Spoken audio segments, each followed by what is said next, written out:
I've shared this story with you before. 1981, I was visiting my town for the first time as general overseer. Town came out to receive me. And then when the Oba was going to make a speech, he made a request. My town is somewhere in between Ife and Ilesha. From Ilesha to Ifewara was a distance of 13 miles, they call it then, but that's about 20 kilometers. The distance between my town and Ife was 8 kilometers. But there was no road between Ife and Ifewara.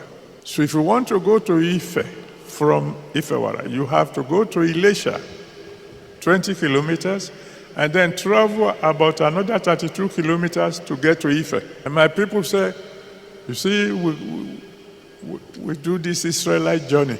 We wish that there be a road connecting us to Ife. Well, I did the only thing I could do. I said, show me the direction you want the road. And they showed me the direction. And I lifted my right hand, pointed in that direction, and cried unto my God, Father, let there be a way. 6 months later, and I'm talking of 1981, a time when nobody knew me at all, somebody woke up in Abuja and said, there's a road here. It's a federal road, though it is small. To cut a long story short, I raised my hand in the direction that I said, that the people said they wanted the road, and within 6 months, work began. Tonight, I'm raising my hand to all of you who are here and all of you who are connecting to us throughout the world. From today onward, there'll be a way for you. Occasionally, when some of you who are very close to me give me a gift, I always pray a prayer for you. The prayer is, next time will be more. Many people don't know the meaning of that. They think, is daddy greedy? But there is a story before that. I went to preach in Ikoyi. All the big boys were there. And there was this young boy, I didn't know how he managed to get into that group. But he got into the group. When I finished preaching, he came to me and said, I've never heard this kind of sermon before, and I want to give you a gift. This boy, very small boy, he only had 10 petrol stations. That's how small he is. But compared to the people that he was mixing with, he was a small boy. He gave me a gift of $10,000. And I said, thank you. Next time will be more. He left my presence angry. What kind of greedy pastor is this? I gave him $10,000. And he's saying, next time will be more. But the following year, he came back to the same gathering. And after we finished, he came to see me. He said, last year when you prayed that prayer, I was upset. Listen, guys, listen. I love my daddy, my papa in the Lord, my G.O., Enoch Adeboye. I love him and I respect him. Like I have said countless times on this show, I respect people. I look at people for what they've done, what they've achieved, and I respect them for that. Because I believe that success is very difficult. For anyone to be successful with whatever they do, they need to be dedicated. They need to be skillful. They need to acquire knowledge. And they need to do their best every day, every time. Now, the means you might have used to achieve what you've achieved might have been sinister, might have not been appropriate, might have been devilish.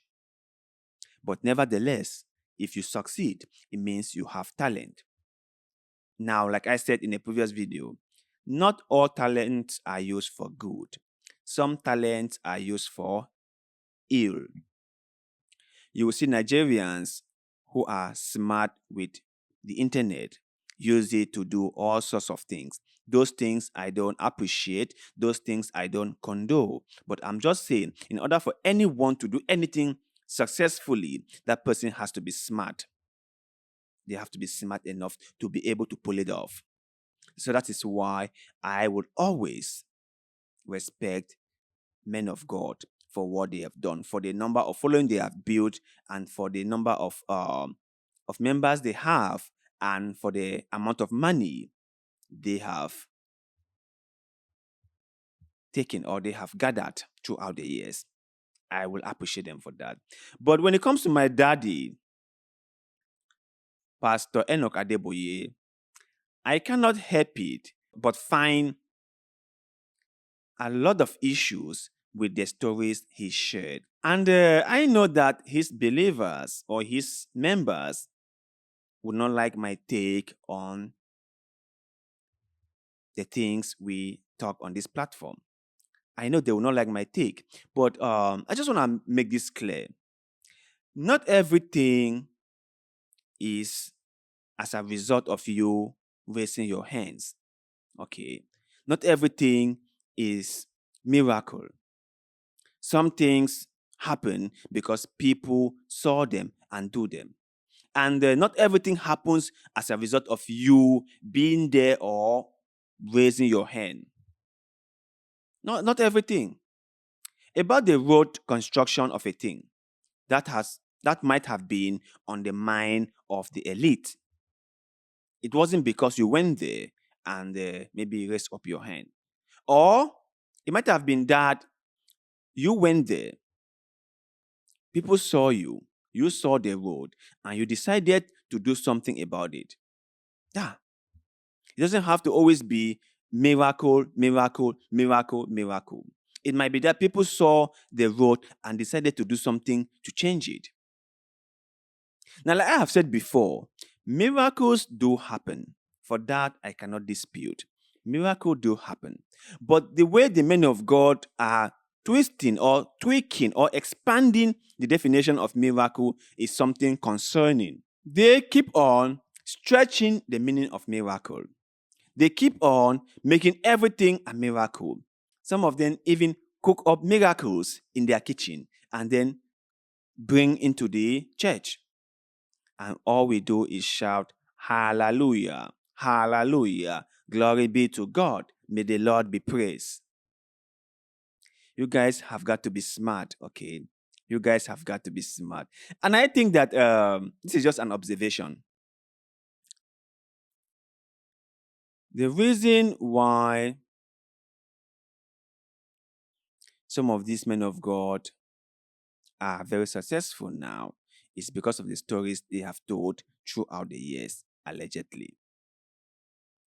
They have always come up with stories that has captured the minds and heart of their members.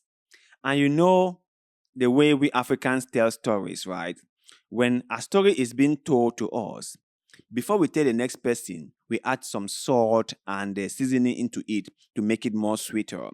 And then before the next person tells the next person, they add honey into it. So when the stories move from one person to another, a lot of salt, seasoning, and honey is being added to it. So by the time it gets to a huge number of people, the whole story has changed totally.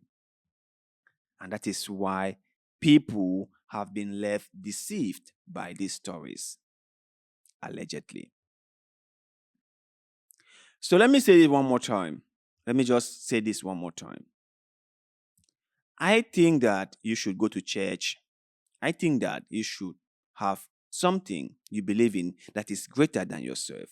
I think that if people believe wholeheartedly and people really practice Christianity or religion as a whole, they will be a far more better people than they are now. That is what I believe. But the reason why we are not going anywhere is because people are not really Christian. They are not. They do not practice the principles of Christianity. They just say they are Christian by mouth. They just say they are Christian because they want others to see them in another light. But honestly, they are not Christian. Because if they were Christians, they would practice Christianity wholeheartedly. They will keep to all the principles of Christianity, and our society won't be what it is now. It wouldn't be what it is now.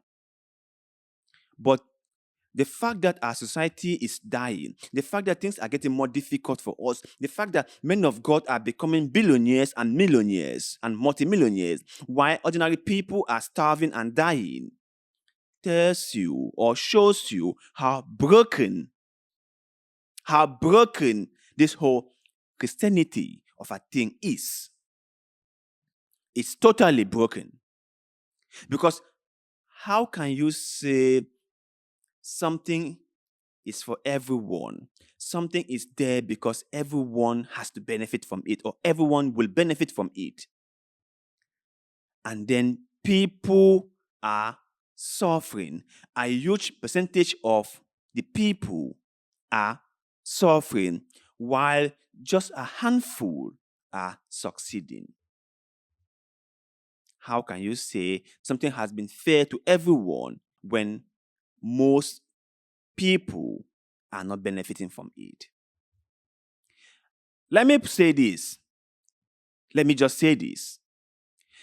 The people who have benefited the most from organized Christianity are the men of God, are your pastors, are the Bishop David Oyedepo, are the Pastor Enoch Adeboye, are the Pastor Chris, are the Apostle Johnson Suleiman, are the Apostle Joshua Selman. These are the people who have benefited the most from organized Christianity, not the masses whom they claim to be looking after. Not them. Not them. So next time, before you go into this house of God, you must ask yourself one question, and this is very important.